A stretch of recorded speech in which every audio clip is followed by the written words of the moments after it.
This month, we are pleased to introduce Jacky Lai as our featured guest for June. Jacky took a leap of faith in 2014 after years of business school and modeling to relocate to the growing film mecca of Vancouver, Canada, and chase those acting dreams. Since the move, she has appeared in the CW's The Flash and CBS's Ransom series. She had recurring roles in Shadowhunters and ABC's Once Upon a Time, and co-starred with Ian Somerhalder of Vampire Diaries fame in the horror sci-fi series V-Wars on Netflix.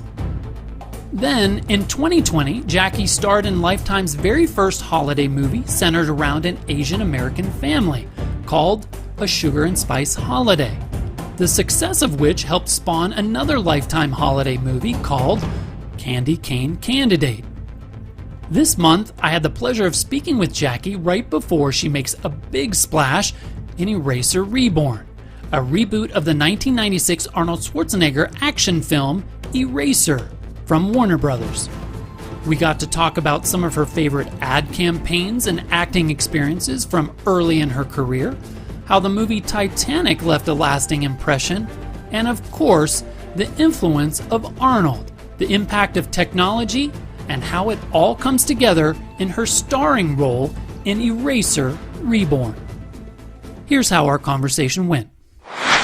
Jacky, welcome to the show. Well, thank you so much for having me. Now, I read that your family immigrated to Canada from Vietnam when you were about 5 years old. What do you remember from that experience, and how did your family settle upon Toronto as a place to call home? Actually, when we first immigrated here, we moved to Vancouver. Vancouver, oh. Yes. So my stepdad at the time had family here. So we moved here with him. I don't remember much of it other than, not understanding anything at all. I think the only words I knew in English at the time was yes or no. That was it. And I got to experience snow for the first time here. Yeah. So that was really cool. I don't remember much about the experience other than, those little blips. As a young girl, did you always have your sights set on acting, or was there another career that excited you more? I always knew I wanted to be in entertainment in some sort of performance arts, just because in my room, the doors closed, I would be lip singing, dancing, and no one will know. I was very hyperactive, I felt like, as a kid. And it's funny that as I gotten older, I've become much more introverted. But I think as a kid, I always knew I wanted to perform. There was something that it just made me so happy. Were there any particular films or actors that helped fuel your acting aspirations? The thing is, when I first came here, because I didn't speak English, I didn't watch a lot of North American films. But one in particular stood out for me because it was the first movie I ever watched in theaters was Titanic. And yeah. Pretty memorable movie. Exactly. Yeah. And at the time, not knowing English, I was still so enamored and in love with what I was seeing. And to me, I feel like it was such a huge impact. It made such a huge impact for me, even as a kid and not knowing English. So I think for me, I would say Titanic was kind of like my intrigue into what film was. It's a good one. Yeah. Talk to me a little bit about your education. Where did you go to school? What did you study? And at what point did you move away from business into modeling and acting? I did, modeling here and there through university. I went to school for business. I was in a long-term relationship. It was about 5 years. That ended, and I ended up in a place where it made me think about what is it that I want to do. Because I think at that time, the person I was dating wasn't so keen on kind of like me being in, a model or an actor. And when that ended, it just kind of opened me up to what is it that I want to do. And for me, the one thing that always stood out was, I guess, the arts, TV, film, because I get bored really easily. This industry scares the shit out of me, but also allows me to do so many different things. And so I just kind of woke up one day, booked a ticket, moved to Vancouver 10 days after. Wow. And that was it. Yeah. Well, you say the industry scares the heck out of you. What do your parents think about your acting career? Have they been supportive from day one, or did it take some convincing? I'm really lucky. I feel like my parents have always been really supportive. My parents are a lot younger. So I feel like our relationship was we're more like friends. There was not a lot of like, you have to do this, you have to do that kind of thing. They're just they've always been very supportive. Like I worked for them while I was in university, and they would let me like run out of work to go to auditions and do whatever it is that I needed to do. So yeah, I'm really lucky in that aspect. That's great. Yeah. You also got to model for Axe Deodorant, Dentyne Ice, Acura, Subway. Did you have a favorite or least favorite ad campaign that you remember? One of my favorite. I think one of the most memorable ones, it was my first commercial. It was for OLG, the Ontario Lottery Gaming Company, and it was a huge set, and we were running away from a robot, and we had to scratch quickly to electrify the car so that it could go, and it was pretty epic for, I guess, for me being the first commercial, first set I'd ever been on. So I'd say that's the most memorable. Any fan of Arnold Schwarzenegger or action films in general is familiar with Eraser. What is Eraser Reborn about, and how is it different from the 1996 film? Eraser Reborn is about a U.S. Marshal, Mason Pollard, who runs or is a part of a program that erases witnesses who are in a life and death situation, and that is a way to protect them before they show up in court to testify. I feel like the story is similar to Eraser, but I think the characters are slightly different. The world is different. I mean, in 2020 now, erasing people is very different with social media. Yeah. I think in terms of my character, she's very different from that of which Vanessa William played in the 1996 Eraser. And I mean, we got to use Cape Town as the backdrop and play it as Cape Town, which is so beautiful. And there's so much culture that we get to use because it was in Cape Town. So that was really cool. So that, and I feel like that's what makes it different from the 1996 film. Did you study the original Eraser film to prepare for the role? And does it have some of those catchphrases like, you've been erased, don't move, you're dead, those types of things? Please say yes. Yes, it definitely does. I mean, how can you not?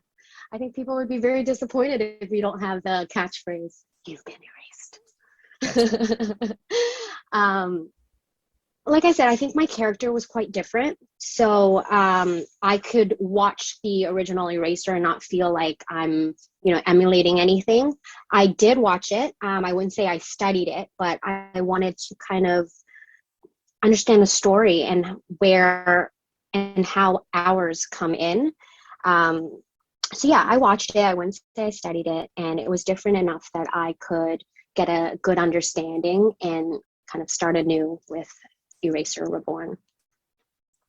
Was there anything that you learned from being on, great television shows like Shadowhunters, Beyond, V-Wars that has helped you in your career today and has helped you on a film like Eraser? And what are some of the noticeable differences between television and film? Well, I think mainly you never really know what's next in television. You make up your own idea of what you think is happening, what their journey is, and oftentimes things are changed last minute. So you've got to be prepared, but also be very open to change. I mean, I've had it happen dramatically on V Wars. Like I showed up on set and like I'd say like 40% of what I prepared is like completely changed. And I think in film, which I love, is you get the whole story and you get to like dive in and make details and explore every single one. And there's kind of always a rush with TV. It's like, keep going, you keep going. And there's, I feel like there's an intricacy with film that I get to explore because everything's there for me too. And so, yeah, I would say I love film. TV is challenging, but it's really cool to kind of keep learning and to keep being surprised by the challenges that come at you. As long as you're not written out of the show. Yeah, exactly. I mean, that's a different challenge in itself. That's right. Was there a particular scene you filmed or off-camera moment on Eraser that you loved? Oh my God, yes. When I saw the preview, I mean, I loved it, but I cried a little because they took out her backstory, which I worked so hard on. But the team is right. I mean, you get what you need from her story of why she was motivated to do what she does. But I think because I spent so much time living in that story that it was kind of heartbreaking when it was like completely cut out, like didn't matter. But yeah. Maybe on the director's cut, we'll see it. I hope so. Jacky's cut, we'll see it. Yes. Maybe I'll ask for a private video of that. There you go. Going from vampires and monsters to something like Candy Cane Candidate, try saying that 3 times fast, is quite the change. What types of projects, characters, or genres excite you most? And is there a particular role or genre or filmmaker that you'd like to pursue and work with? Oh my God, so many. I think that's why I'm in this, because there's just so much I want to explore. Comedy for sure. I think comedy is just such a challenge, but that's where I find relief in my day-to-day. So I want to be able to tap into that. I'm working on my vocals right now because I would love to be in a musical. Yeah, but another character that really intrigues me is, one to either be a villain, to get in their minds, and then to be, a special ops, somebody with special skills. Yeah, that's always really cool. So. The Sugar and Spice holiday was very significant in that it was Lifetime's first Asian American holiday film. As an outsider, we're starting to see more Asian American stories come to life in film and television. As an insider, though, is there anything that stands out in terms of change from your early television experiences and commercial days to now? Oh, yeah. I mean, I remember going into the rooms, and if me being Asian auditioning for this role, I was kind of like the one-off, and I've never really seen an Asian name. I've always gone in for a Caucasian name and being like the other option. But it's really amazing to see things grow and people being specific too, not just, them being Asian, but, Korean, Vietnamese, and people wanting to cast the correct ethnicity for the roles. I think that's wonderful, and it's crazy to be able to see that in the short amount of time that I've been in the industry. Yeah, and it has such an impact on the little Jackies that are out there today, and seeing representation on film and television is so important. 100%. I mean, I think I talked about it during the press for Sugar and Spice Holiday, where I grew up thinking that to be beautiful, you had to look Caucasian. Mm. And I dyed my hair blonde. I wore green contacts because I didn't think that me looking the way I was could be a love interest. Mm. And so getting the role of Sugar and Spice Holiday was a dream come true. I mean, I love romantic comedies, and yeah, to be able to be a romantic lead was, I can't even put into words still. So lucky that it existed and that I was able to be a part of that. Awesome. What are some of your current goals? Where is Jacky 5 years from now? What is she doing? I want to direct. I want to produce. I mean, I love this industry so much, and there's so much more I want to do. So definitely those two avenues. I think also I just fell in love with Cape Town so much that my dream in 5 years is to have a vacation home there, be able to go back and forth. Yeah, it's beautiful. Have you been? Now, I have not, but now you're tempting me to hop on a plane and go myself. It sounds great. Oh my God, you should. I mean, if you love scenery, culture, sunsets, it's kind of my jam. I loved it there. That's great. And it wasn't on a green screen or in a studio either. So no. Yeah, that's what's really cool. I mean, there's a scene where we got to film in an area that is never really showcased. They went through a lot of hoops in order to film there and pay respects to the people there. And I'm really excited for people to see that. It's probably one of my favorite scenes, even though I'm not in it, of the movie, just cool. Because of the area. Mm-hmm. My last question for you today, it's after Eraser Reborn releases in June, what upcoming projects do you have?